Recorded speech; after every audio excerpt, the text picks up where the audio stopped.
दोस्तों, आज हमारा सेकेंड लेक्चर है on pair of linear equations in two variable.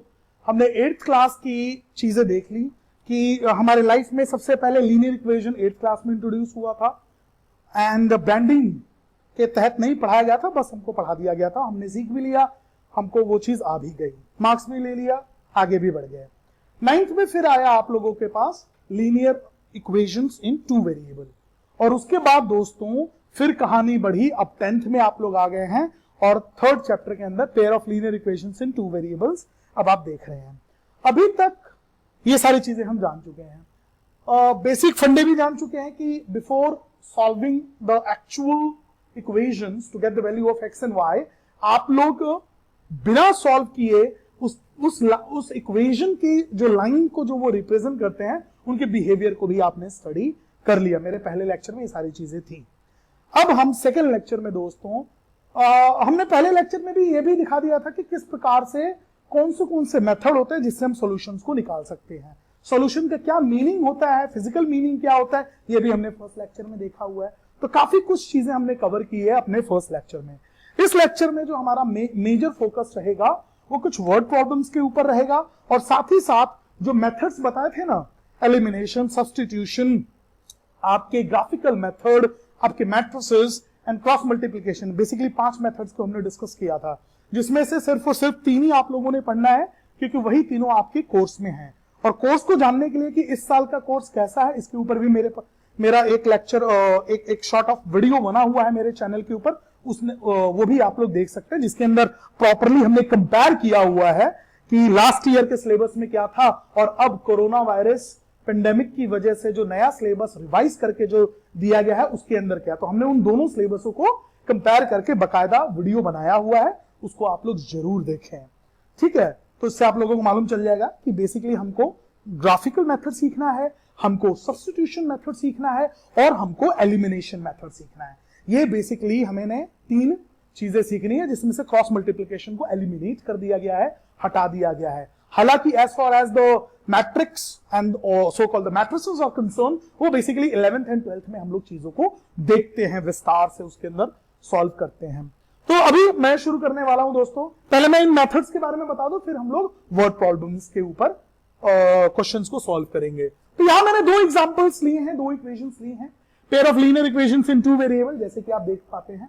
तो कुछ ना कोई भी मेथड आप लगाएं, कोई भी मेथड आप लगाएं, ये अपने लाइफ में रूल बना लीजिए कि आप लोगों को इन इक्वेशंस, जो कि ये आपस में लाइन को रिप्रेजेंट करती हैं, जैसे कि मैंने पहले लेक्चर में बताया था कि ये जो है एक पर्टिकुलर लाइन को रिप्रेजेंट करेगी, से लाइन 1, ठीक है, और ये वाले भी इक्वेशन जो है ये भी एक लाइन को रिप्रेजेंट करेगी, से लाइन 2।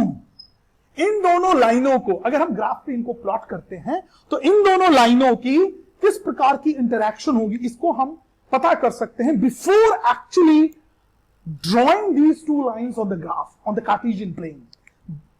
पहले, उससे पहले ही हम लोग पता कर सकते हैं। तो मेथड सिखाया था ना, फर्स्ट लेक्चर में सिखाया है कि A1, A2, B1, B2, C1, C2 के इंटर रिलेशंस को स्टडी करके, और जब आपको पहले से ही मालूम चल जाएगा फिर आप ग्राफ बनाएंगे और फिर आप उस ग्राफ में देखेंगे कि वाकई वो चीज ऐसा एग्जिस्ट कर रही है। तो सबसे पहले दोस्तों हम लोग ग्राफिकल मेथड देखने वाले हैं, उसके बाद फिर हम लोग सब्स्टिट्यूशन मेथड देखेंगे और उसके बाद फिर हम लोग देखेंगे एलिमिनेशन मेथड, ठीक है दोस्तों। तो सबसे पहले देखते हैं graphical method to solve these 2 equation in order to get the value of x and y. So ये अपना मोटिव है। तो हम किससे इसको सॉल्व करने वाले हैं? Graphical method, PHICAL method. तो लेट्स सी ग्राफिकल मेथड में ग्राफिकल मेथड में कैसे इसको सॉल्व किया जाता है। तो जैसे कि मैंने आप लोगों को पहले लेक्चर में भी बताया था दोस्तों, आप मेरे पहले लेक्चर को बहुत ध्यान से देखिएगा, उसमें बहुत सारी चीजें आपको पहले से ही मालूम चल जाएंगी, और फिर सेकेंड लेक्चर पहले लेक्चर से फार इजी एंड मोर रिलेटेबल नजर आएगा। तो सबसे पहले क्या करेंगे जी, एक बॉक्स बना लीजिए, एक बक्सा टाइप बना लीजिए, और मेरे हिसाब से 3 वैल्यूज निकालना मोर देन इनफ रहेगा हमेशा। अच्छा याद रखिएगा, कभी भी 2 वैल्यू निकाल के मत कीजिएगा, उसके कारण है, एक साइंटिफिक रीजन है। देखिए, जब आप 3 वैल्यू निकालेंगे ना, तो आपको एक्चुअल में मालूम चल सकेगा कि वो स्ट्रेट लाइन आ रही है कि नहीं आ रही है। मान लीजिए खुदा ना खास्ता स्ट्रेट लाइन नहीं आ रही है, 3 पॉइंट आपने निकाला, 2 पॉइंट इधर बन गई और तीसरी मान लो इधर बन गई, तो भाई एक ट्रायंगल टाइप का बन रहा है। तो इसका मतलब ये नहीं होगा कि इक्वेशन गलत है, इसका मतलब होगा कि आपने कोई सिली मिस्टेक किया है, क्योंकि ये 100% लाइन रिप्रेजेंट करेंगे। मीनिंग जो आप पॉइंट्स निकालेंगे ना वो कोलिनियर पॉइंट्स होंगे, वो एक स्ट्रेट लाइन पे लाई करने वाले पॉइंट्स होंगे। और अगर ऐसा नहीं हो रहा है, that means it's you who has made the mistake. जो वो आप ही रहेंगे जिसकी वजह से गलत आ रहा होगा। तो आप काटा मार लीजिएगा या दोबारा रीचेक कर लीजिएगा, जो कैलकुलेटरी मिस्टेक होगी वो आपके समक्ष आ जाएगी, फिर आप उसको करेक्ट करके फिर आप कर लेंगे। लेकिन ये चीज तब पॉसिबल है जब आप 3 वैल्यूज निकालेंगे। इधर x लिख देता हूं, इधर y लिख देता हूं, इसके ऊपर इक्वेशन लिख देता हूं। मान लीजिए मैं पहली इक्वेशन इसी को सॉल्व करने वाला हूं। इसको सॉल्व करके मैं 3 पॉइंट्स निकालना चाहता हूं, a b c। मैंने बोला कि 3 पॉइंट निकालिएगा, दैट इज मस्ट। 3 या 4 निकालिए, लेकिन 2 मत निकालिएगा प्लीज। कारण क्या है? मान लीजिए आपने पहला पॉइंट सही निकाला, ठीक है, दूसरा पॉइंट आपने गलत निकाला, लेकिन कहीं भी दुनिया में कहीं भी 2 पॉइंट को रख दो, आप कहीं भी रख दो, वो तो हमेशा स्ट्रेट लाइन ही ज्वाइन करेंगी। हालांकि आप आंसर गलत निकाल चुके हैं, आपकी लाइन गलत आ रही है जो उस इक्वेशन को रिप्रेजेंट नहीं कर रही है, लेकिन आपने तो 2 पॉइंट ही निकाला है। लेकिन जब 3 पॉइंट निकालेंगे ना तो उससे आपको अच्छी तरह मालूम चल जाएगा कि जो एक्चुअल में आप सोल्यूशन निकाल रहे हो वो सही भी निकाल रहे हो कि नहीं निकाल रहे हो। तो सेल्फ चेक करने के लिए, सेल्फ अवेयर होने के लिए कि whatever you are taking the points और whatever you are solving to get the points is actually mathematically correct, आपने एक्चुअल में सही किया है। इसलिए दोस्तों टीचर तो मैंडेटरी कर देते हैं 3 पॉइंट निकालो, नहीं तो 4 पॉइंट निकालो। कभी भी दोस्तों 2 पॉइंटों के साथ मत खेलना, मत प्ले ऑफ करना अपने ग्राफ के अंदर। 2 पॉइंटों के साथ खेलोगे तो इत्तेफाक से सही भी हो सकता है, इत्तेफाक से गलत भी हो सकता है। लेकिन अगर 3 पॉइंट या 3 से अधिक 4 पॉइंट को खेलते हो, मिनिमम 3 खेल लो, कोई इशू नहीं है, 3 पॉइंट को ही रखो। 3 पॉइंट से खेलते हो तो आपको हमेशा स्ट्रेट लाइन जो होगी, अगर नहीं बन रही है तो आपको मालूम चल जाएगा कि आपने मिस्टेक किया है और आप उसको ठीक कर पाएंगे। इसलिए कहा जाता है 3 पॉइंट्स निकालने के लिए। नहीं तो मैंने कई अपने करियर में भी देखा है, कई बच्चे सिर्फ 2 ही पॉइंट निकालते हैं और सॉल्व करने लगते हैं। स्ट्रेट लाइन आ रही होती है, सब कुछ सही हो रहा होता है और लास्ट में बोलते हैं सर मेरा एक्स और वाई की वैल्यू गलत आ रही है। And I was like dude, I have already told you to find at least 3 और 4 पॉइंट्स। लेकिन वो आलस के चक्कर में वो 3 या 4 पॉइंट्स नहीं निकालते हैं। तो मैं कहता हूं 4 मत निकालो, कम से कम 3 तो निकालो, ताकि तुम्हें भी मालूम चल सके, आप सभी लोगों को मालूम चल सके कि एक्चुअल में जो आप लोगों ने परफॉर्म किया वो सही किया है कि नहीं किया है। तो 3 पॉइंटों से दोस्तों हमेशा खेलना है। Always play with 3 points. तो देखिए ये चीज मैंने आप लोगों को बता रखी है फर्स्ट लेक्चर में भी कि कैसे आंसर निकाला जाता है। एक को लेट कीजिए, दूसरे को निकालिए। मान लीजिए मैंने x को लेट किया 0, तो y की वैल्यू कितनी हो जाएगी, यहीं पे सॉल्व कर करके दिखा दे रहा हूं। x plus 3y equals to 6 है ना ये इक्वेशन। तो इसमें x की वैल्यू 0 डाली, प्लस 3y इक्वल्स टू 6, तो y की वैल्यू कितनी आ गई 6/3, सीधा आ गया 2। तो मेरा पहला पॉइंट आ गया जी। चलिए अब इसको हटा देते हैं, ठीक है। अब एक काम करते हैं, सस्ते में काम करते हैं, y को 0 ले लो, है ना। तो मैंने यहां पे क्या कर दिया, लेट मार दो, y इक्वल्स टू 0 आपने खेला, तो ये क्या हो गया x plus 3 into 0 equals to 6। तो x ये खत्म हो जाएगा, x इक्वल्स टू 6। आप डायरेक्ट आपने यहां पे 6 रख दिया ना। चलिए ये भी हो गया। एक और पॉइंट निकाल लेते हैं इसका भी। तो इसका क्या कर लेते हैं, काम करते हैं जस्ट फॉर फन, y की वैल्यू 2 ले लेते हैं। चलो 3 टू 6 हो जाएगा, तो y की वैल्यू तो वो तो वही हो जाएगा। y अगर मैं 2 लूंगा तो सेम पॉइंट्स आ जाएंगे ना। कुछ और लेते हैं, एक काम करते हैं, y की वैल्यू 1 ले लेते हैं। चलो y की वैल्यू 1 लिया तो ये 3 हो जाएगा, इधर जाएगा माइनस, तो x की वैल्यू आ जाएगी। चलो देखो मैंने लेट किया, क्या लेट किया था, y इक्वल्स टू 1।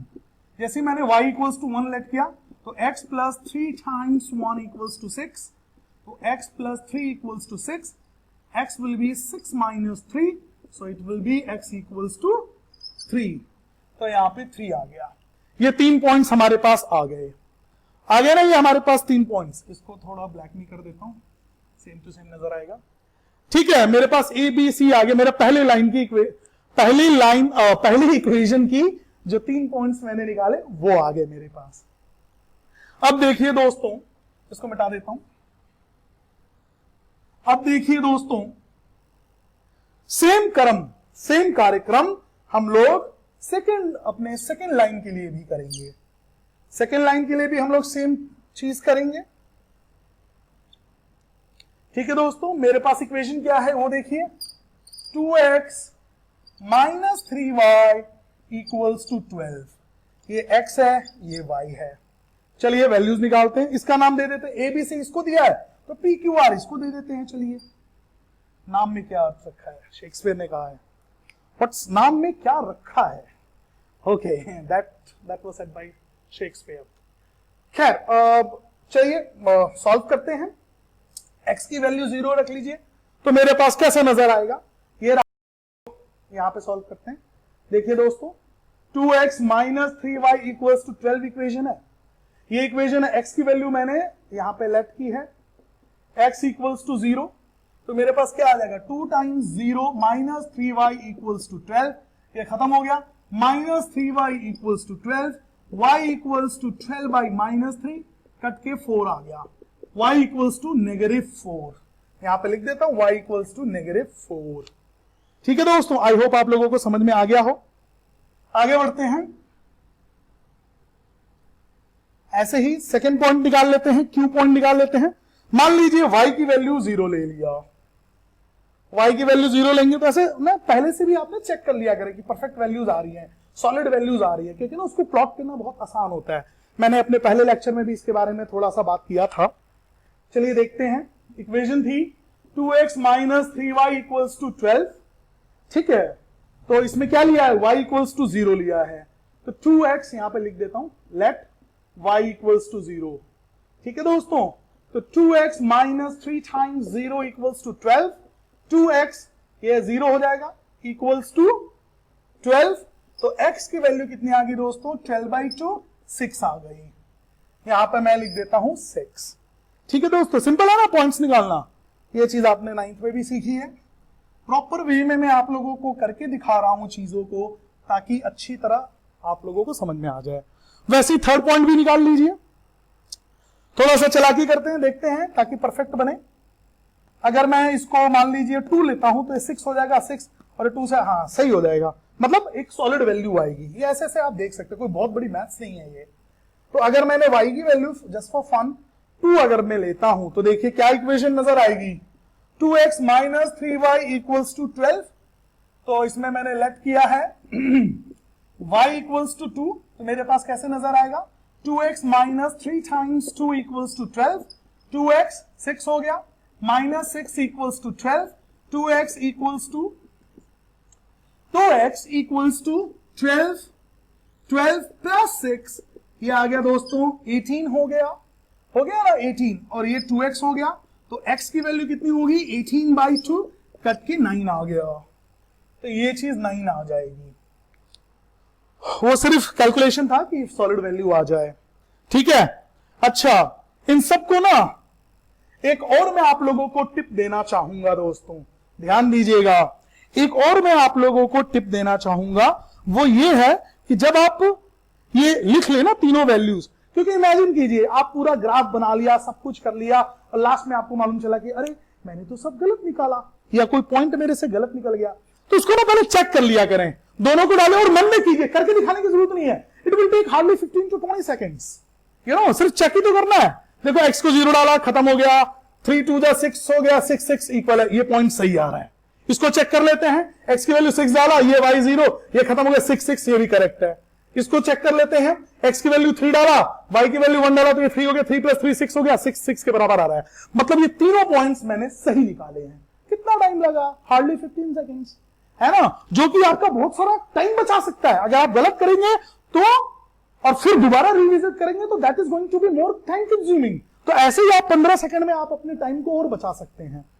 देखिए, by spending 15 second of your time you can actually save your 5 or 4 minutes of your time in the examination, because a good chap और वेल एजुकेटेड और बहुत कॉशियस वाला जो टॉप करने वाला होता है ना, वो यही सब छोटी छोटी बारीकियों पे ध्यान देता है और वो अच्छा कर जाता है। क्योंकि सभी को मालूम है graph is a tedious thing to do. Come on, graph sheet लो, सारे प्लॉटिंग शॉटिंग करो, स्केल लिखो, ये करो वो करो, और तब जाके प्लॉट करो। It is going to be lot of time consuming, और उसमें भी गलत हो जाए तो बहुत गुस्सा और इरिटेशन सा महसूस होता है। तो इन सब चीजों से बचने के लिए ये चीज सही है। फिर इसको भी चेक कर लीजिए, x की वैल्यू 0 डाला, खत्म हो गया। y की वैल्यू ये आ गया, देखिए 4 3 12, माइनस माइनस बिकम प्लस, हाँ सही है, बिल्कुल ठीक है जी, पहला पॉइंट। दूसरे में देख ले तो y की वैल्यू 0 होगी, खत्म हो गया। 6 2 12 12, ये भी पॉइंट सही है कि हाँ भाई वैल्यू सही है। तो इस टाइप की चीजें आपके जब आप लोग सॉल्व करेंगे ना, तो ऐसे मन में एक शक जैसा हो सकता है, तो उसको आप तुरंत पकड़ लेंगे। Before actually running on the graph आप एक्चुअली सॉल्व करके देख लेंगे कि क्या वाकई ये सब चीजें इतना सारा समय और ये सारी चीजें गंवाने से बेटर था कि एक बार चेक कर लिया जाए, तो ये ज्यादा फ्रूटफुल रहता है। तो दोस्तों, this comes to be correct, so there is no need for special attention over. तो मेरे जो ये तीनों वैल्यूज हैं PQR और ABC, ये करेक्ट है, ठीक है। तो ये अब क्या करेंगे, अब हम लोग इसको क्या करेंगे, ग्राफ पे प्लॉट करेंगे। चलिए, एक चीज और जो हमने अभी नहीं किया उसको पहले कर लेते हैं, फिर मैं पूरा बोर्ड को रब करके ग्राफ पे प्लॉट करके दिखाता हूं। एक चीज जो हमने नहीं किया, हम ये भी जानना चाहते थे कि एक्चुअल में ग्राफ पे कैसे शो करेगा। ये पॉइंट्स तो आ गए, ये दोनों लाइन शो करेगा और इन लाइनों पे ये पॉइंट्स आएंगे।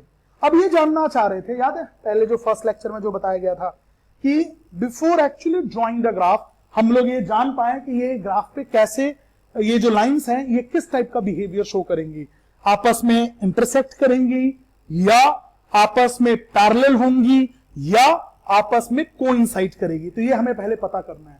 तो एक काम करते हैं, सबकी वैल्यूज यहां पे निकाल लेते हैं, ठीक है, फिर इसको प्लॉट करने के लिए चलेंगे।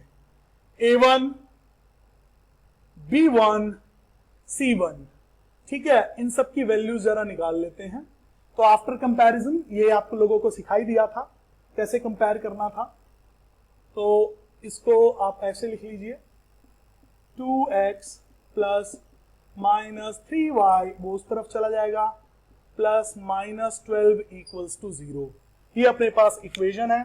तो इसमें तो आफ्टर कंपेयरिंग, जैसे ही हम इसको कंपेयर करेंगे, A1x plus B1y plus C1 equals to 0 से, तो बड़े प्यार से मालूम चल जाएगा A1 की वैल्यू ये है, B1 की वैल्यू ये है, C1 की वैल्यू ये है। तो यहां एलोकेट कर देते हैं, A1 की वैल्यू 2 है, B1 की वैल्यू -3 है, C1 की वैल्यू -12 है। ये तीनों हमने यहां पे डिनोट कर दिया।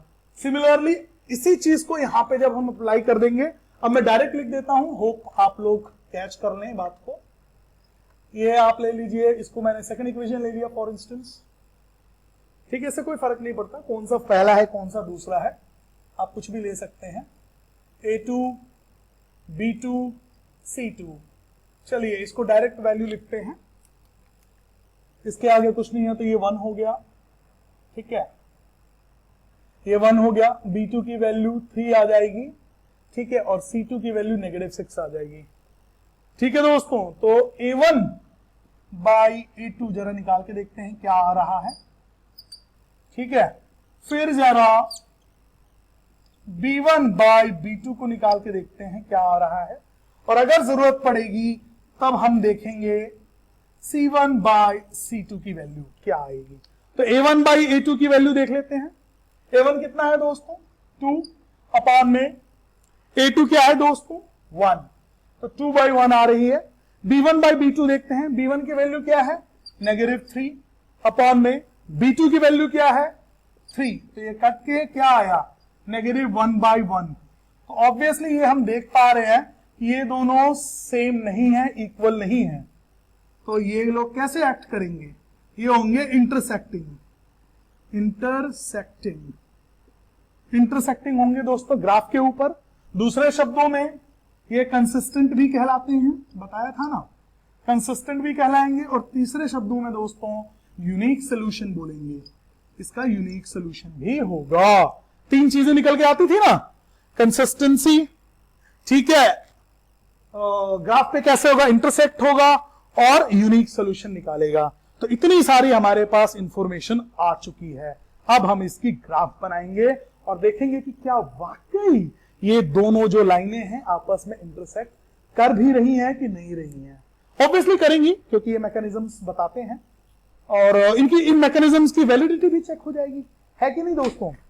सो I need to write these to board चाहिए तो एक काम करते हैं, छोटा छोटा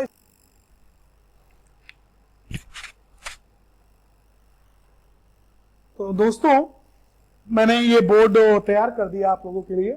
तो क्या किया था, पहला इक्वेशन ये था जिसके मैंने ए बी और सी ये 3 पॉइंट्स निकाले थे, दूसरी इक्वेशन ये थी जिसकी मैंने पी क्यू आर 3 पॉइंट्स निकाले थे। ठीक है, अब बोर्ड वगैरह को रब करके एक रफ ग्राफ बना रहे हैं।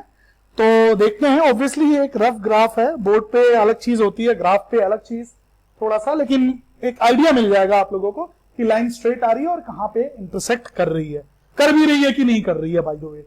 हालांकि हमने देख लिया था कि इंटरसेक्ट करेगी बाय दैट ऑसम मेथड, था ना, उससे अभी हमने चेक किया था a1 by a2 is not equals to b1 by b2।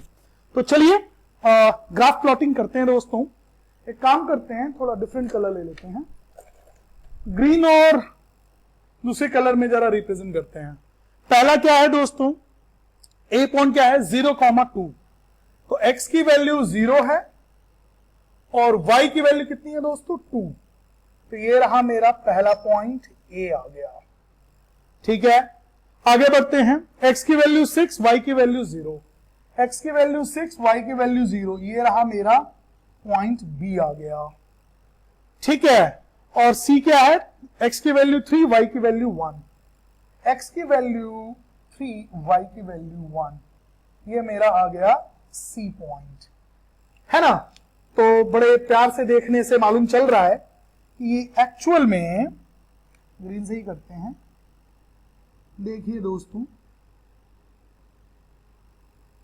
ये एक स्ट्रेट लाइन आ रही है, आ रही है ना एक स्ट्रेट लाइन, और इस स्ट्रेट लाइन के एरो के ऊपर लिख दीजिए कि कौन सी इक्वेशन है। ये है x plus 3y equals to 6, इसको बॉक्स में डाल दीजिए कि नजर आएगा। ठीक है, तो ये हमारी स्ट्रेट लाइन आ गई। अब ये दिखा रहा था ग्रीन में, ठीक है, थोड़ा लाइट हो रहा है ये मार्कर मेरा। अब जरा दूसरी इक्वेशन को देख लेते हैं, दूसरी लाइन को। क्या था, x की वैल्यू 0, y की वैल्यू -4, x की वैल्यू 0, y की वैल्यू -4, तो ये आ गया मेरा पॉइंट P, यहां पे लिख देता हूं पॉइंट P। दूसरा क्या है, x की वैल्यू 6, y की वैल्यू 0, x की वैल्यू 6, y की वैल्यू 0, तो ये यही पॉइंट रहेगा। ठीक है, तो इसका पॉइंट ये भी है, दोनों में सेम पॉइंट्स आए हैं, ये हो गया Q, इसको Q भी दे दीजिए। तीसरा पॉइंट देखिए, x की वैल्यू 9, y की वैल्यू 2, x की वैल्यू 9, y की वैल्यू 2, ये करीब करीब यहां पे आ रहा है दोस्तों, अगर आप देख पा रहे हो। तो ये P, Q और ये आ गया आपका R। मैच कर देते हैं, देखेंगे, ब्लैक से कर देता हूं, मैच कर देते हैं दोस्तों। यहां से देखिए,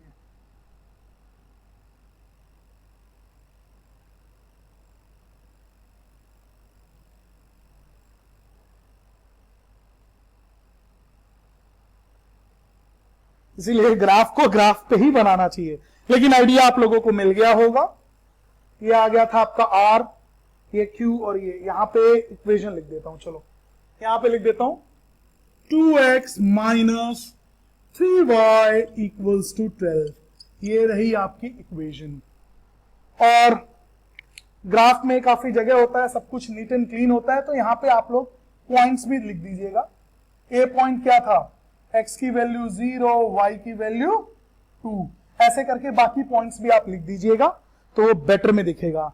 तो जैसे कि हम लोग देख पा रहे होंगे कि ये लाइनें जो हैं आपस में एक्चुअल में दोस्तों, ये लाइनें जो हैं आपस में एक्चुअल में इंटरसेक्ट कर रही हैं, इंटरसेक्ट एट बी और you can call it Q। ठीक है, और बी और क्यू बेसिकली एक्स और वाई की वैल्यू क्या निकली, फिर एक्स और वाई की सोल्यूशन को हम क्या बोलेंगे, एक्स की वैल्यू कितनी है दोस्तों 6 है ना, ये जो इंटरसेक्टिंग पॉइंट होता है वही सोल्यूशन होता है। बोला था unique solution, intersecting, unique and consistent. तो जो यूनिक सोल्यूशन जो बोला जाता है ना, वो इस पॉइंट के लिए बोला जाता है। कि इन दोनों लाइनों का एक यूनिक पॉइंट है, पॉइंट ऑफ इंटरसेक्शन। तो जो x और y जो इंटरसेक्शन पॉइंट होता है ना, जो जिनकी कोऑर्डिनेट्स की जो वैल्यू होती है, वही इसका आंसर होता है। तो x की वैल्यू क्या आया दोस्तों 6 और y की value 0। So this is what the answer is gonna be. तो अगर मैं वो पूछूं, मतलब अगर एग्जामिनर पूछे कि इस इक्वेशन और इस इक्वेशन का सॉल्यूशन क्या है भाई, इन दोनों इक्वेशनों का सॉल्यूशन क्या है, तो आप बोलोगे x की वैल्यू आई है 6, y की वैल्यू आई है 0। तो ये है आपका सॉल्यूशन, ये है आपका आंसर।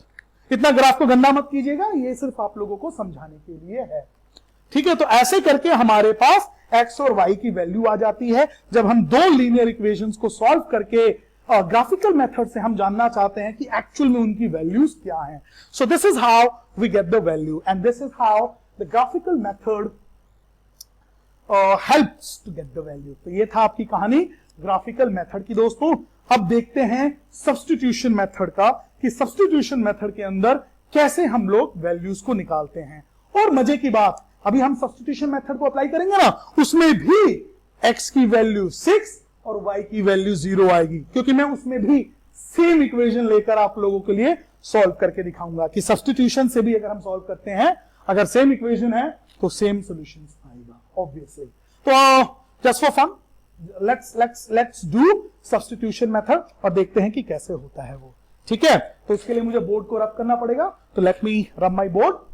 तो दोस्तों now I have my board, और अब हम लोग क्या देखने वाले हैं, सब्स्टिट्यूशन मेथड। अब इस सब्स्टिट्यूशन मेथड से हम लोग सेम इक्वेशन, वही लिखा हुआ है जैसे कि आप देख पा रहे हैं, सेम इक्वेशन है मेरी, ठीक है, और इसमें सब्स्टिट्यूशन लगा के और x और y की वैल्यू जरा निकालते हैं हम। अब उसको परफॉर्म करने की जरूरत नहीं है कि a1/a2 is not equals to b1/b2, after all हम लोगों ने कर लिया है। तो बाय द वे, वैसे सब्स्टिट्यूशन को क्या बताया था हमने फर्स्ट लेक्चर में कि सब्स्टिट्यूशन और एलिमिनेशन हमेशा और हमेशा हम लोगों को यूनिक सोल्यूशन में ही लगाना है, ठीक है। और मान लो अगर इनफाइनाइट मेनी सोल्यूशन हो या नो सोल्यूशन हो, नो सोल्यूशन है तो सॉल्व ही नहीं कर पाएंगे, खैर आंसर ही नहीं आएगा। और इन्फिनिटी मेनी सोल्यूशंस के लिए सॉल्व नहीं करना है, आप लोग सिर्फ नीचे लिख देंगे the pair of linear equation will have infinite many solution, और सॉल्व नहीं करना है, कुछ भी नहीं करना है, वो वहीं पे छोड़ देना है। हाँ, ग्राफिकल में आप लोग करके दिखाइएगा कि ग्राफ जो है पैरेलल आया है, मतलब नो सोल्यूशन आया है, या इनफाइनाइट मेनी सोल्यूशन आया मतलब कोइंसिडेंट हुआ है। तो ग्राफ में तीनों कंडीशन को सॉल्व करना है।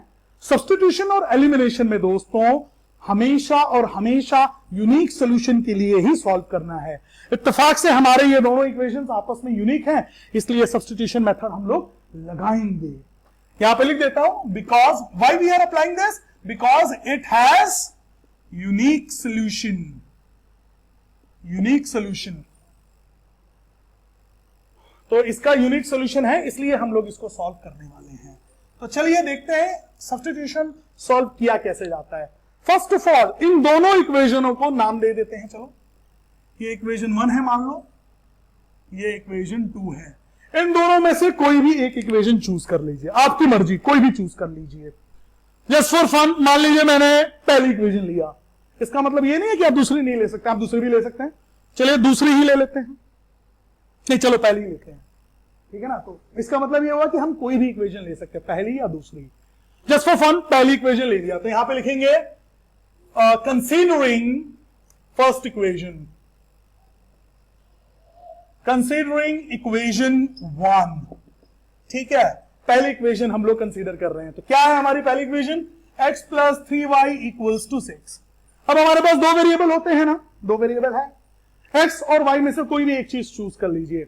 जस्ट फॉर फन मैंने चूज कर लिया x। चलो, तो जैसे ही मैंने x चूज किया तो मैं x की वैल्यू निकालूंगा, ठीक है। तो x की वैल्यू क्या हो गई दोस्तों, x की वैल्यू आ जाएगी, इधर चला जाएगा 6 - 3y, और इसको डब्बा बंद कर दीजिए।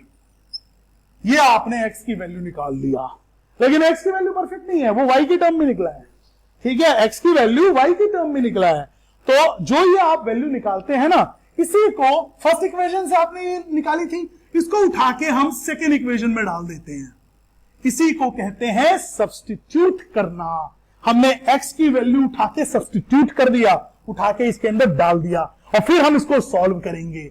फिर इस इक्वेशन को हम सॉल्व करेंगे और यहां पे हमारे पास y की वैल्यू आ जाएगी। जैसे ही आपकी y की वैल्यू आ जाएगी उसको उठा के फिर से इसमें डाल देना, x की वैल्यू आ जाएगी। इसी को कहते हैं सब्स्टिट्यूशन। क्यों कहते हैं सब्स्टिट्यूशन? क्योंकि हम एक की वैल्यू निकालते हैं और दूसरे के अंदर पुट कर देते हैं, तो एक वैल्यू जिंदा हो जाती है, फिर ये जो जिंदा हो गया फिर दोबारा उसी में डाल देते हैं तो पहली वाली जिंदा हो जाती है। तो हम लोग बस सब्स्टिट्यूट कर रहे होते हैं, उठाया एक जगह डाला, एक निकाला, यहां का निकाला हुआ उठा के डाला इसमें दोबारा फिर से, तो वो जिंदा हो गया, तो दोनों इक्वेशंस और दोनों वेरिएबल्स जिंदा हो जाती है, दोनों वेरिएबल की वैल्यूज आ जाती हैं। इसीलिए इस मेथड का नाम सब्स्टिट्यूशन पड़ा है, क्योंकि we actually substitute the value. Alright, चलिए इसको परफॉर्म करके देखते हैं। तो क्या किया था, कोई भी एक इक्वेशन को चूज किया था और कोई भी एक वेरिएबल को चूज किया था, उस वेरिएबल की वैल्यू निकाल लिया। अब इसकी वैल्यू उठा के पहले जो दूसरा है, जो नेक्स्ट वाली इक्वेशन है उसके अंदर डालते हैं। चलिए डाल देते हैं, फिर देखिए क्या क्या नजर आता है हम लोगों को। ये तो हमारे पास इक्वेशन क्या थी, 2x minus 3y equals to 12। ये थी ना इक्वेशन, इसमें x की वैल्यू उठा के डालते हैं। चलिए डाल दीजिए, 2 टाइम्स ये है ना x की वैल्यू, उठा के डालिए 6 minus 3y equals to 12। Solve करते हैं अब इसको। अब ये क्लास 8th क्लास का क्वेश्चन बन गया ना, linear equation in one variable. क्यों? क्योंकि लीनियर क्यों है भाई? क्योंकि हाईएस्ट पावर 1 है। इन वन वेरिएबल क्यों है? क्योंकि एक ही वेरिएबल और कोई दिख नहीं रहा है। इक्वेशन क्यों? क्योंकि एलएचएस भी है, आरएचएस भी है, इक्वालिटी भी है। अभी 8th क्लास का क्वेश्चन बन गया। वैल्यू निकाल लीजिए y की, कैसे आएगा देखिए, 6 टू 12 हो गया, ये हो गया minus 6y minus 3y equals to 12। आपस में सॉल्व होगा, देखिए 12 माइनस 9y इक्वल्स टू 12। ये इधर जाके खत्म हो जाएगा, minus 9y equals to 12 minus 12 खत्म हो गया, तो minus 9y equals to 0, y की वैल्यू 0 बाई -9, और दूसरे शब्दों में y इक्वल्स टू 0। मेरे पास दोस्तों y की वैल्यू आ गई ना y की वैल्यू। अब इस y की वैल्यू उठा के दोबारा, मैंने बोला था ना, फिर से इसमें डाल दीजिए। जो आपके पास x, तो यहां पे x जिंदा हो जाएगा, x की वैल्यू आ जाएगी x equals to 6 minus 3 times y की वैल्यू यहां 0 डाल दिया, तो x equals to 6 minus 0, x की वैल्यू दोस्तों 6 आ गई। देखा कितनी जल्दी वैल्यूज आ गई। ये रहा आपका x, ये रहा आपका y। ये कहलाता है सब्स्टिट्यूशन।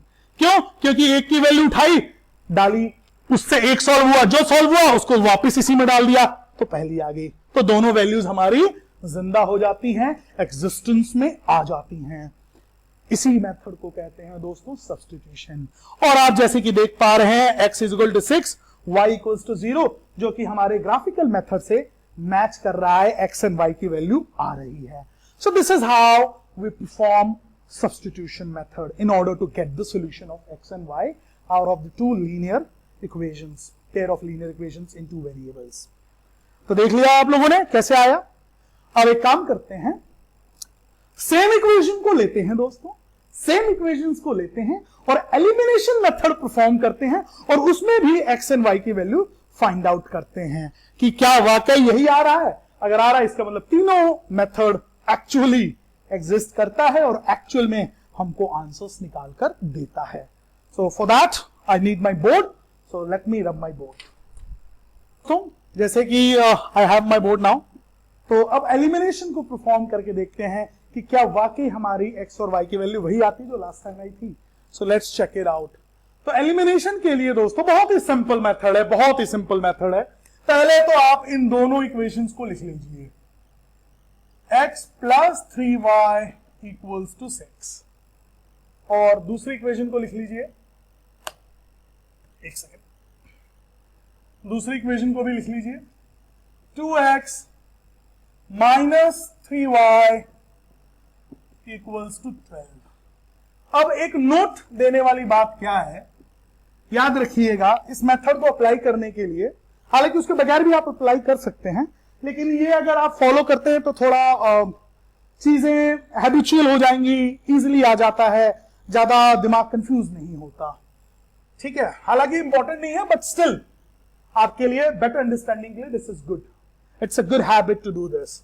वो क्या है, ऑलवेज, याद रखिएगा, ऑलवेज ट्रांसफर सी, जो सी है ना, सी क्या है इसमें, ये वाला सी होता था और ये वाला सी, मतलब कांस्टेंट टर्म, जो सी फ्रॉम, लिख देता हूं चलिए, C from A X plus B Y plus C equals to 0, इस सी की बात चल रही है। Always transfer C from LHS to RHS, हमेशा याद रखिए।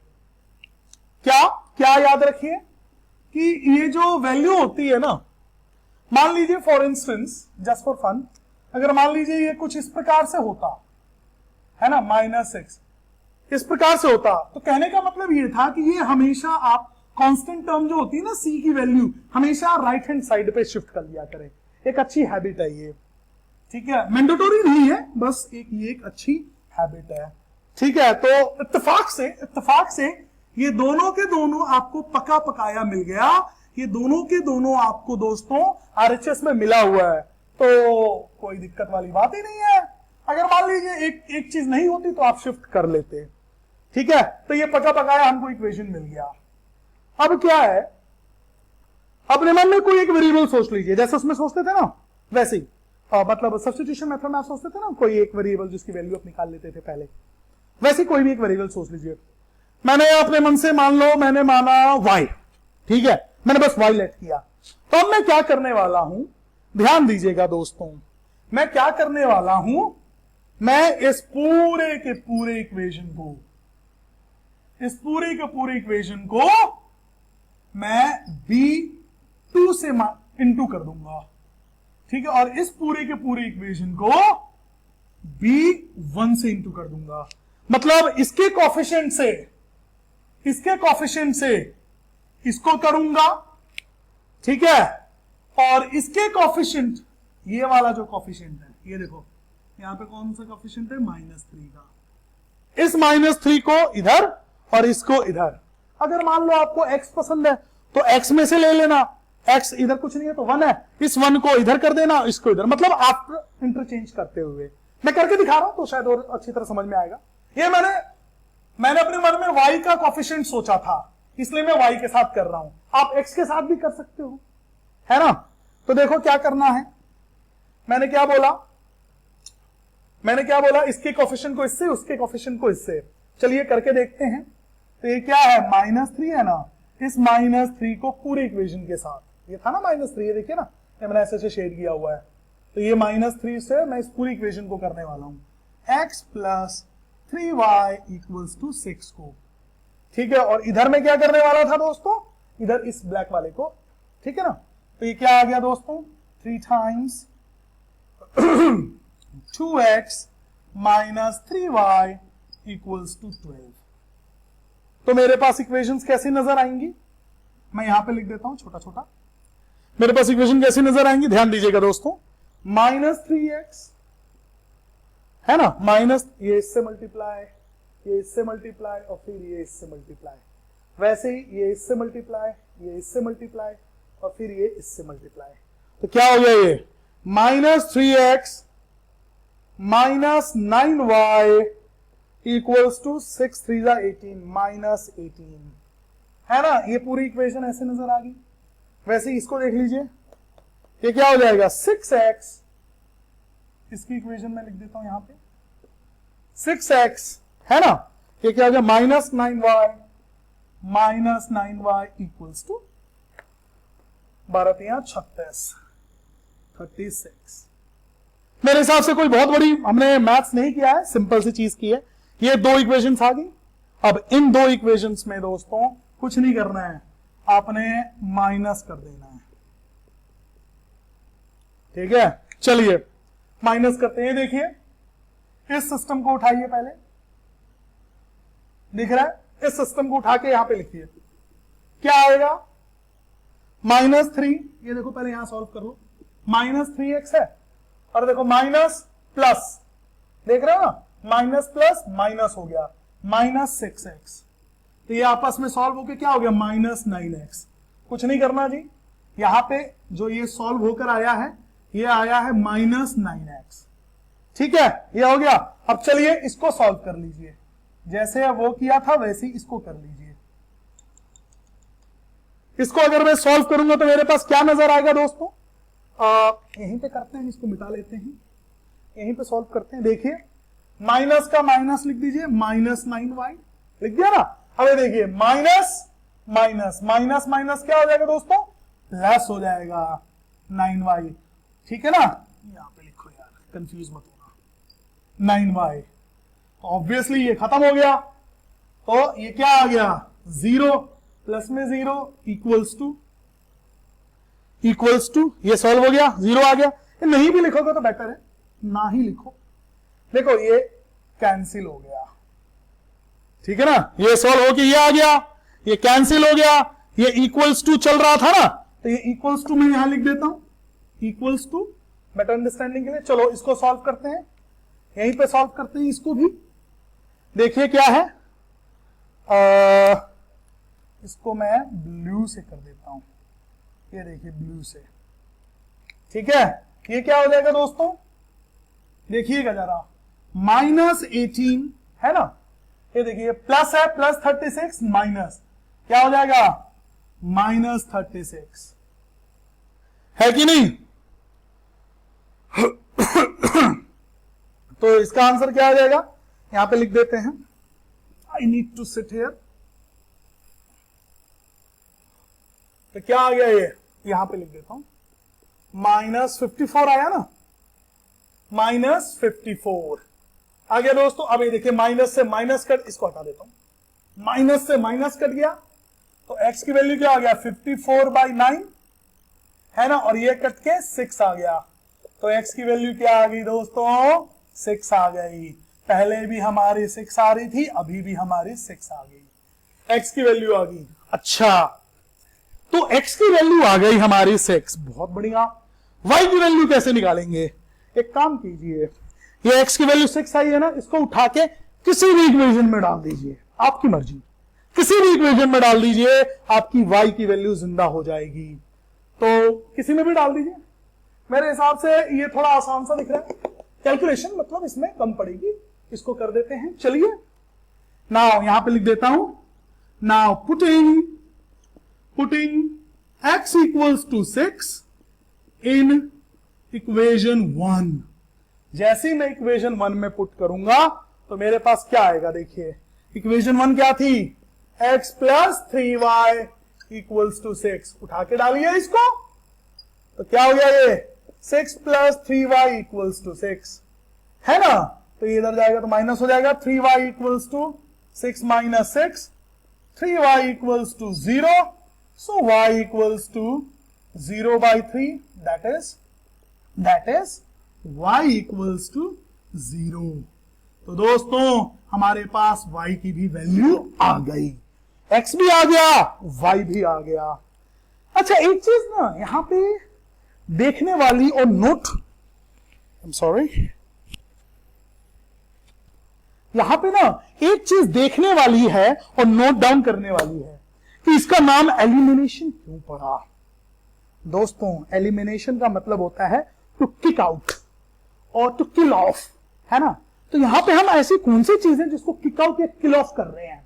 तो अगर आप ध्यान से देखें तो जिस वेरिएबल को मैंने चूज किया था ना, जैसे मैंने चूज किया था कि किसके कोफिशिएंट से मल्टीप्लाई करूंगा, तो मैंने ऐसे बोल दिया था y से करते हैं। अब x के साथ भी कर सकते थे, कोई दिक्कत नहीं थी।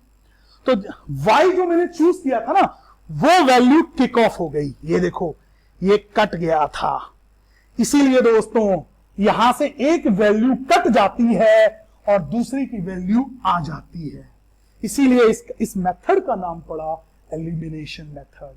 क्यों? क्योंकि एक्चुअल में एक वैल्यू को हम एलिमिनेट करके एक और वैल्यू को निकाल रहे होते हैं, या दूसरे वैल्यू को निकाल रहे होते हैं।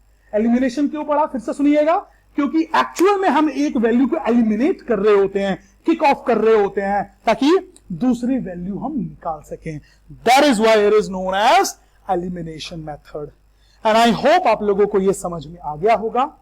एंड ये तो सिर्फ मेथड्स थे दोस्तों कि कैसे सॉल्व किया जाता है। अब हम लोग क्वेश्चंस देखने वाले होंगे कि कैसे कैसे वर्ड प्रॉब्लम्स हैं और उनको एक्चुअल में हम लोग सॉल्व करके एलिमिनेशन से या सब्स्टिट्यूशन से या ग्राफिकल से हम सॉल्व करके एक्चुअल में एक्स एंड वाई की वैल्यू हम लोग निकालेंगे। ठीक है, तो बहुत सारे क्वेश्चंस हम लोग देखने वाले हैं। तो ये था सिर्फ आप लोगों को चीजों को शुरू करने से पहले आप लोगों के पास ये ज्ञान होना चाहिए कि ये मेथड एक्चुअल में कैसे सॉल्व किए जाते हैं ताकि हमारे पास वैल्यूज आ सकें। ठीक है, तो अब वर्ड प्रॉब्लम्स हम लोग शुरू कर रहे हैं दोस्तों।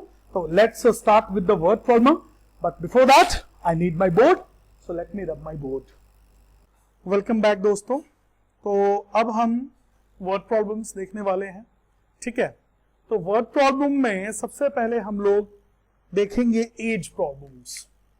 ठीक है, एज प्रॉब्लम्स। ये जो एज प्रॉब्लम्स हैं, जैसे कि नाम में अर्थ छुपा है, एज से रिलेटेड क्वेश्चंस होंगे। ठीक है, मैं आप लोगों को एक, before we'll jump into the questions, मैं आप लोगों को एक प्रकार का ब्रह्मास्त्र देता हूं जो कि ऑलमोस्ट हर एज प्रॉब्लम में अगर आप अप्लाई करते हैं, जितना कॉम्प्लेक्स वो क्वेश्चन लगते हैं ना, वो एक्चुअल में उतना ही सिंपल होते हैं। And you will be able to get the solutions with a finger click. बहुत आसान तरीके से वो सब आ जाएंगे, उन सब के क्वेश्चंस के सॉल्यूशंस बहुत आसानी से आ जाएंगे। तो वो ब्रह्मास्त्र, वो ट्रिक जो है वो ये है कि आप हमेशा एक बॉक्स बनाएं। आप हमेशा एक बॉक्स बनाएं। ठीक है, देखिए अभी मैंने कोई क्वेश्चन नहीं पढ़ा है ना, कौन से करने वाले, क्या करने वाले हैं, we haven't read that and neither we are considering any of the questions. अभी मैं सिर्फ एक ट्रिक बता रहा हूं जो कि एज प्रॉब्लम को डील करने में आसानी होगी। उस ट्रिक के मुताबिक सबसे पहले आपको एक बॉक्स बनाना है। ठीक है दोस्तों, ऑलमोस्ट हर एज प्रॉब्लम में ये ट्रिक काम करती है। ठीक है, यहां पे ऐसे आप इसको वो कर लीजिए, इसको, इस बॉक्स को ऐसे आप डिवाइड कर लीजिए। ठीक है, और यहां पे लिखिए प्लेयर 1,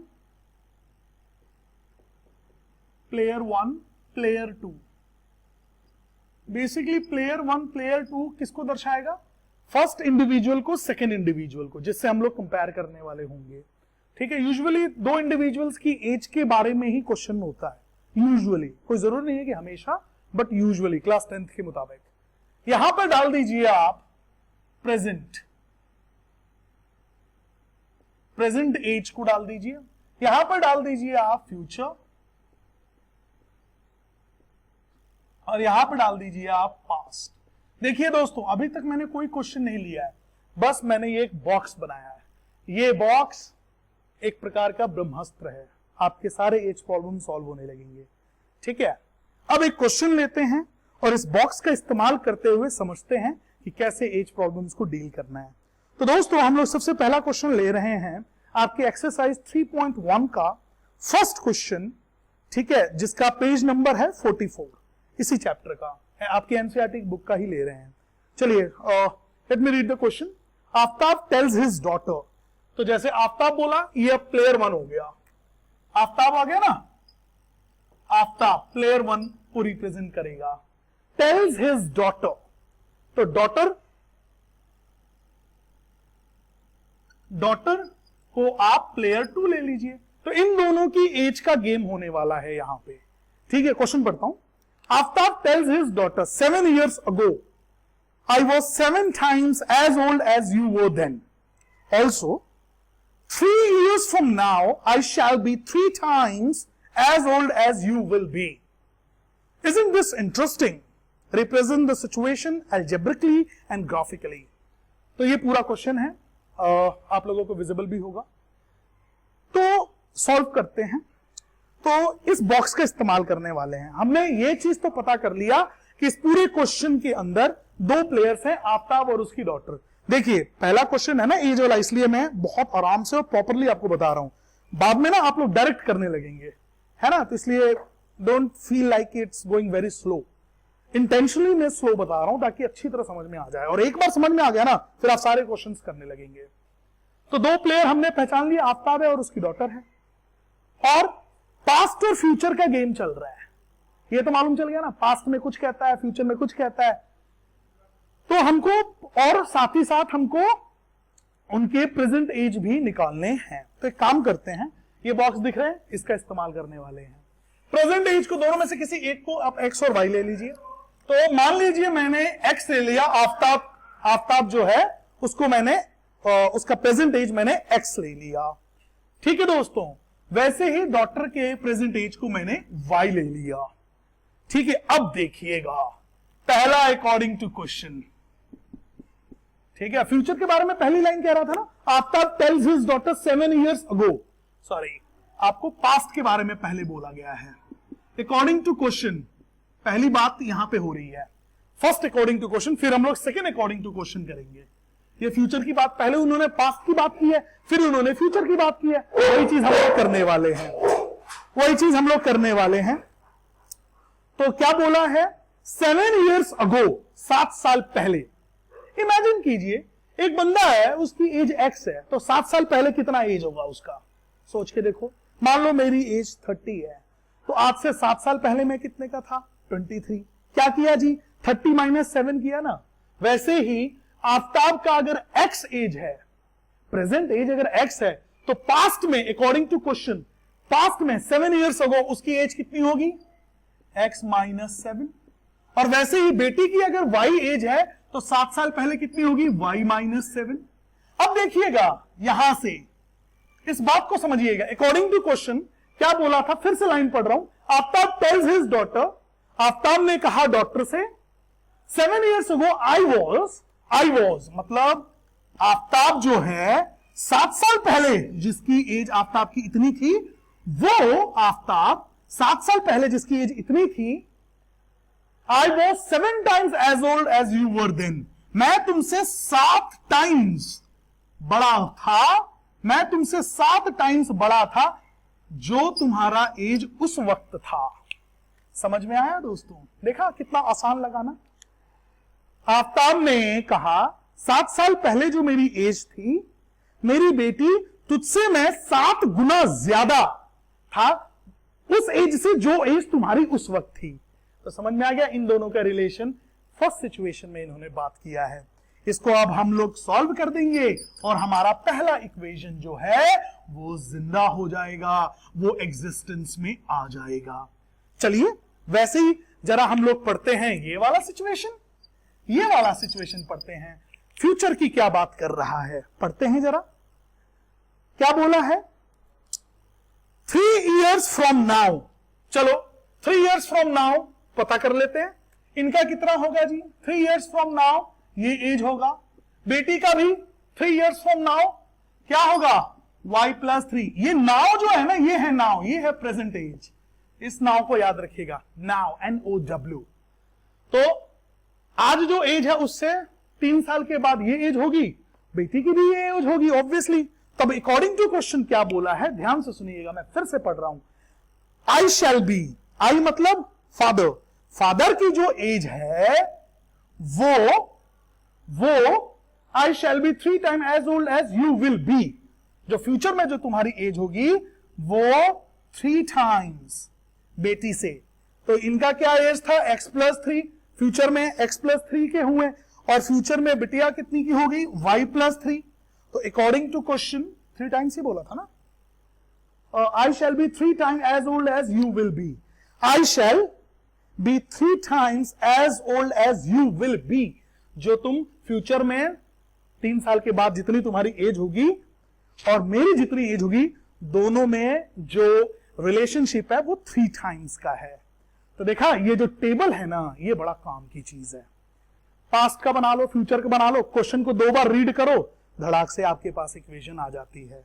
तो दोस्तों अगर हम इसको ढंग से रीअरेंज कर देंगे तो हमारे पास दूसरी इक्वेशन जिंदा हो जाएगी या एग्जिस्टेंस में आ जाएगी। तो चलिए जरा इनकी एग्जिस्टेंस में ला देते हैं, ठीक है। तो ये इक्वेशन कुछ ऐसे नजर आएगी, बाकी तो सिंप्लीफिकेशन है बेसिकली। तो इनकी एग्जिस्टेंस कैसे आएगी दोस्तों, x - y = 7y - 49, ये हो गया ना। अब देखिए आगे यहीं पे सॉल्व कर देते हैं। तो शिफ्ट कर लीजिए, क्या आ गया, x - 7y = 49, ये इस तरफ जाएगा तो प्लस हो जाएगा, -49 प्लस 7, ठीक है। तो अल्टीमेटली हमारे पास इक्वेशन क्या आएगी दोस्तों, यहां पे ध्यान दीजिएगा, अल्टीमेटली हमारे पास इक्वेशन क्या आएगी, ये आएगा x माइनस 7y, देखिएगा x minus 7y equals to 7 7 49, 7 42, 7 5 35, 7 6 42। ये आ गई हमारे पास पहली इक्वेशन रीअरेंजमेंट के बाद। वैसे आप इसको रीअरेंज कर लीजिए, चलिए इसको भी रीअरेंज कर लेते हैं दोस्तों। ये क्या हो जाएगा, x plus 3 equals to 3y plus 9, shift कर दीजिए तो क्या हो गया, x minus 3y equals to 9 minus 3, तो अल्टीमेटली इक्वेशन आ गई x minus 3y equals to 6। ये आ गई दोस्तों आपकी दूसरी इक्वेशन। अब ये दोनों इक्वेशंस आपके सामने हैं, अब आप इसको जैसे चाहें वैसे आप सॉल्व कर सकते हैं, आपको मेथड्स मैंने सिखा दिया है, ठीक है दोस्तों। तो इसको हम लोग सॉल्व कर लिया करेंगे। तो कितना इजी लगा ना ये, तो ये था। अब दोस्तों हम लोग एक और क्वेश्चन देखते हैं, सेम बॉक्स को रखेंगे, सारा कुछ सेम रखेंगे और देखते हैं कैसे ये सॉल्व होगा। तो मैं क्वेश्चन उठा रहा हूं दोस्तों, मैं आप लोगों के लिए क्वेश्चन उठा रहा हूं आपके एनसीईआरटी का ही, पेज नंबर 53 पे है, थर्ड क्वेश्चन का 6th पार्ट, पेज 53 पे ही है आपका थर्ड क्वेश्चन का 6th पार्ट, ठीक है। तो ये वाला क्वेश्चन उठा रहा हूं मैं जरा रीड कर देता हूं ये क्वेश्चन, ठीक है। Let me, okay. तो क्वेश्चन कह रहा है 5 years hence, hence का मतलब होता है in future, okay. 5 years hence the age of Jacob will be 3 times that of his son। तो हमारे पास दो प्लेयर हैं, पहला प्लेयर कौन है, जेकब, पहला प्लेयर कौन है, जेकब, और दूसरा कौन है, उसका बेटा, सन। तो काम करते हैं, जेकब को एक्स ले लेते हैं, सेकंड प्लेयर उसके सन को वाई एज ले लेते हैं, प्रेजेंट एज इन दोनों की आ गई। अब इन्होंने फ्यूचर की बात की है, बोला ना पहली लाइन क्या बोला, 5 years hence, आगे पढ़ने की जरूरत ही नहीं है, 5 years hence, फ्यूचर का एज पहले बता दो फिर आगे पढ़ते हैं। फ्यूचर का एज जी इनका इतना हो जाएगा और इनका इतना हो जाएगा कि नहीं 5 years के बाद। अब देखो अकॉर्डिंग टू क्वेश्चन, पहला इन्हीं को ले लेते हैं जी, फर्स्ट सिचुएशन यही है। अकॉर्डिंग टू क्वेश्चन क्या बोला है, जेकब क्या कह रहा है, 5 years hence the age of Jacob, जो एज ऑफ जेकब है ना, will be 3 times that of his son, 3 times that of his son, है ना, कितना सिंपल। तो ये इसको जरा मैं रीअरेंज वगैरह कर देता हूं तो मेरे पास प्रॉपर इक्वेशन कुछ इस प्रकार से नजर आएगी दोस्तों, +15 ये हो जाएगा, इसको शिफ्ट कर देते हैं, तो x plus x -3y equals to 15 -5। तो अल्टीमेटली मेरे पास इक्वेशन आ जाएगी, यहां पे लिख देता हूं, फर्स्ट इक्वेशन जो हो जाएगी वो क्या होगी दोस्तों, x -3y इक्वल्स टू, है ना, x -3y इक्वल्स टू 10। ये आ गई मेरी पहली इक्वेशन, आ गई ना, सो सिंपल। वैसे मैं जरा दूसरी इक्वेशन बना लेता हूं, 5 years ago, अब अगो की बात कर रहे हैं, 5 साल पहले, प्रेजेंट एरा है, तो 5 साल पहले कितना एज होगा जी, बिल्कुल ये एज होगा, x -5 एज होगा और इनका y -5 होगा। अब देखिए अगेन अकॉर्डिंग टू क्वेश्चन ये लोग क्या कह रहे हैं, ध्यान देते हैं, अगेन अकॉर्डिंग टू क्वेश्चन क्या कह रहे हैं, पढ़ता हूं। 5 years ago Jacob's age was 7 times that of his son। Jacob's age जो है, जेकब की जो एज है दोस्तों, जेकब की 5 साल पहले जो एज है वो 7 times that of his son थी, y -5, है ना, ये बोला है ना, Jacob's age was 7 times that of his son, Jacob's age was 7 times that of his son। What are their present ages? Let me sit and rearrange this equation, ठीक है। तो x minus 5 will be 7y minus 7 5 35। Shift कर देते हैं जी, तो मेरे पास equation कुछ इस प्रकार से नजर आ जाएगी, माइनस 35 प्लस 5, तो अल्टीमेटली इक्वेशन होगी x minus 7y equals to negative 30। ये रहा दोस्तों मेरी सेकंड इक्वेशन। कहां पे, यहां पे लिख देता हूं सेकंड इक्वेशन। तो फर्स्ट है हमारे पास, ध्यान दीजिएगा दोस्तों, फर्स्ट है हमारे पास, सेकंड हमारे पास ये है। दोनों में जिस भी मेथड से आप चाहें आप इसको सॉल्व कर सकते हैं और x और y की वैल्यू आप निकाल सकते हैं। तो देखा आप लोगों ने इस बॉक्स का कितना ज्यादा महत्व है। इतना सारा हमें लिटरेचर लिखना पड़ता था पहले जब हम छोटे क्लासेस में हुआ करते थे। अब देखो आप ऐसे भी करते हैं, it is a well established solution, nobody is going to question on this। ठीक है, कहीं आपके मन में शंका विशंका हो कि वो सब लिखते हैं ना let this and that, तो ये भी वही लेटिंग है बेसिकली, ये भी वही लेटिंग है but in a well presentative manner. तो इसको आप लॉजिकली ऐसे आप सॉल्व कर सकते हैं। तो दोस्तों ऐसे ही हम लोग एक और क्वेश्चन उठाते हैं और देखते हैं एज वाले प्रॉब्लम्स। ठीक है, तो for that I need my board, तो लेट मी रब my board. So now I have my board now। तो दोस्तों अब एक और क्वेश्चन ऐसा ही देखते हैं और फिर से मैंने वही अपना टेबल रखा हुआ है और इसी की मदद से I am going to solve it. तो अगला क्वेश्चन जो हम लोग ले रहे हैं वो ले रहे हैं पेज नंबर 57 का क्वेश्चन नंबर सेकंड का सेकंड पार्ट। पेज नंबर आपका हो गया पेज नंबर 57 का क्वेश्चन नंबर सेकंड का सेकंड पार्ट। ठीक है दोस्तों, So let me read the question first। तो 5 years ago, शुरुआत इन्होंने पास्ट से की है तो पास्ट वाले कॉलम में जाएंगे। ठीक है, 5 years ago Noori was thrice as old as Sonu. तो यहां पे हमारे पास दो प्लेयर्स हैं।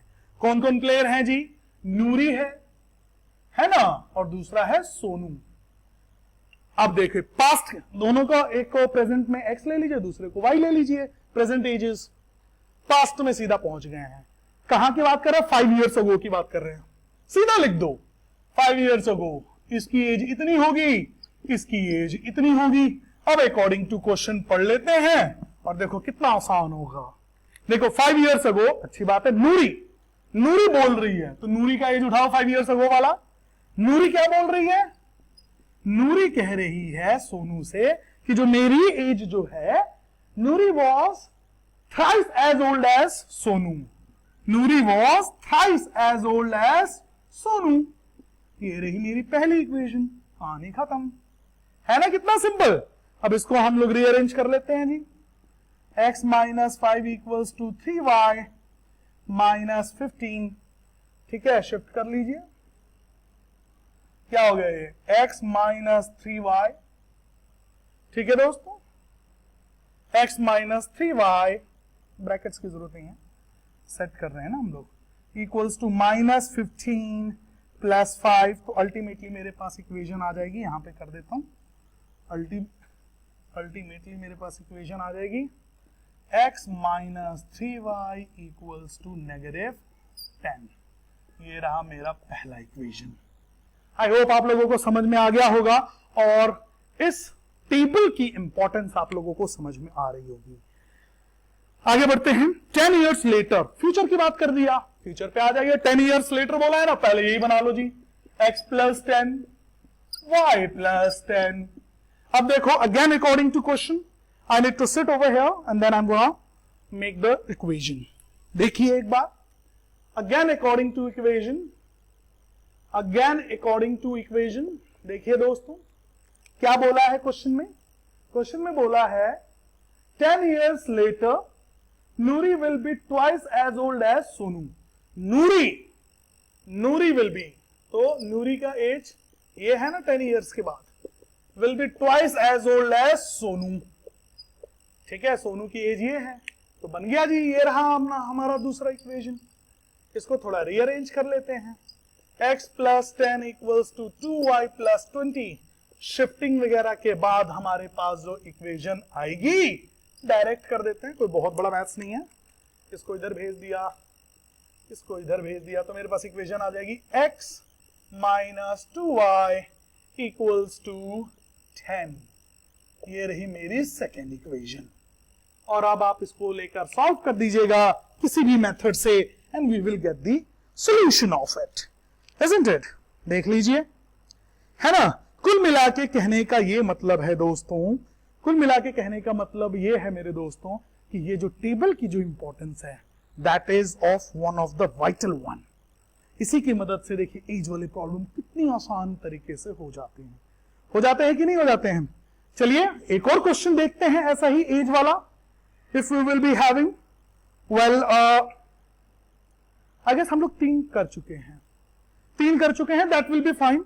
और आप लोग खुद से भी ट्राई कीजिए, ठीक है? ऐसे आप खुद से भी ट्राई कीजिए और आपको सॉल्यूशंस निकालने में और आसानी होगी, ठीक है दोस्तों। तो हम अपने अगले लेक्चर वीडियो में और भी डिफरेंट टाइप के, जैसे हमने अभी इस पे देखा, क्या नाम है, एज प्रॉब्लम्स पे देखा, वैसे ही हम नेक्स्ट लेक्चर में हम लोग कॉस्टिंग वाले क्वेश्चंस देखेंगे और भी अलग अलग तरीके के क्वेश्चंस देखेंगे कि कैसे आसान तरीके से इनको सॉल्व किया जा सकता है। ये जितना हम लोगों को परेशान करते हैं ना, वो एक्चुअल में इतना ही सिंपल होते हैं, बस वो ट्रिक, वो मैकेनिज्म समझने की देरी है। जैसे ही आप वो चीज समझ जाते हैं, क्वेश्चंस बहुत ही आसान लगने लगते हैं। आई होप आप लोगों को ये वीडियो अच्छी लगी हो। मिलते हैं दोस्तों अगले लेक्चर में।